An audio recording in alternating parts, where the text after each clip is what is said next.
خلينا نتفق.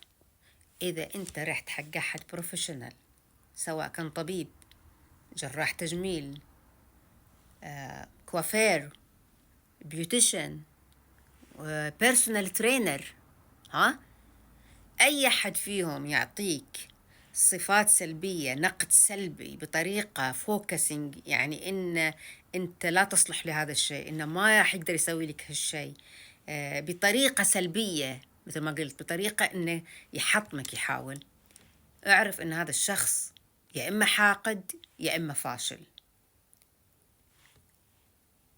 الطبيب الشاطر أولا، مثلا خلينا نقول مثال علي أنا، لما أسوي سونار حق المريضات الحوامل مثلا، مستحيل أقول حق واحدة متينة أو أفف وأسوي لا أنت يعني صعب إني أطلع البياهة لأشوفه. لا طبعا، لأن عندي خبرة، فأعرف شلون أسوي السونار وأشوف البيبي عادل وبطريقة جيدة رغم الطبقات الدهن الموجودة، من غير ما أقول لها أي شيء سلبي. يعني مثلا أذكر في نساء مساكين من هذول اللي عندهم وزن زايد وحوامل، يحاولون يرفعون بطنهم، طبقة بطنهم من تحت عشان أقدر أسوي السونار، وأنا أقول لهم لا، ما تحتاجون، أنا كل شيء أسوي لكم إياه، أنتوا بس ارتاحوا. ليش؟ لأن عندي خبرة، أعرف شلون طريقي شلون أسوي رغم أي نوع من المريض، يعني سواء كانت فلات كانت متينة، مو مشكلة بالنسبة لي.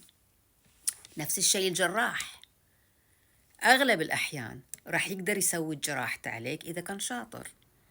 الكوافير مثلا، أحد يقول لك شعرك دمج وما أقدر أسويه، رغم أنك أنت عارفة أن شعرك مو دمج، أنت معتنية فيه، أنت يمكن سنة مو صابغته.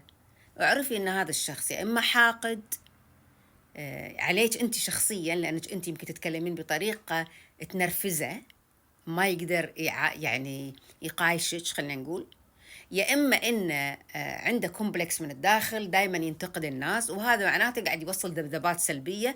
العلاج نفسه كله سواء طبي أو تجميلي نفسي بالنهاية. الذبذبات النفسية لما أحد يحط إيده على شعرك وهو كله يشتكي ومتبرم، وهذا هذا شيء سيء، راح يوصلك الذبذبات السلبية، هذا صحيح على فكرة. أو إنه مثل ما قلت لك فاشل، هذا الكوافير فاشل، ما يعرف، ما عنده، ما يقدر يواجه التشالنجز، التحديات، يعني متعود بس على شعر طريقة معينة، الشعر الناعم مثلا، الشعر الأوروبي مثلا، اللي سهل يسوي له صبغه. وهذا ليش في وايد ناس عاديين عرب يصبغون لهم وأفارقة، هذا يدل إن هذا إنسان فاشل، فأهربي منه.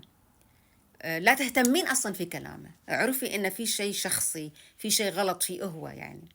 نفس الشيء البيوتيشن اللي تعلق على بشرتك، بشرتك سيئة وما أقدر أسوي تجميل، وما يعني شو يسمونه الميك اب والأشياء هذه هم إكس عليها، لأن يا إما حاقدة عليك يا إما أنها هي فاشلة أصلا في كل شيء. البيرسونال ترينر، إذا بيرسونال ترينر أول شيء يعلق على جسمك بطريقة سلبية، رغم أنك تكوني ممكن متينة، بس لما يعلق عليك بهالطريقة السلبية أعرف إنه سيء. لأن ليش؟ خاصة البيرسونال ترينر لازم يركز على الأشياء الإيجابية اللي فيك عشان يساعدك ترتقين. لما أحد يقولك والله أنت عمرك كبير ما أقدر أدربك، هذا ضربي عليه صفر أيضا. نفس الشيء أنا أوجه الكلام للرجال على فكرة، في ناس not professional، هم المفروض يكونون professional، هذه مهنتهم، لكنهم not professional. فدائما وأبدا لا تخلون أحد يخليكم تشعرون أنكم أقل، أنكم أنتم ما تصلحون، أن كل شيء في عندكم مو زين. لا، هم الغلط، مو أنتوا الصح.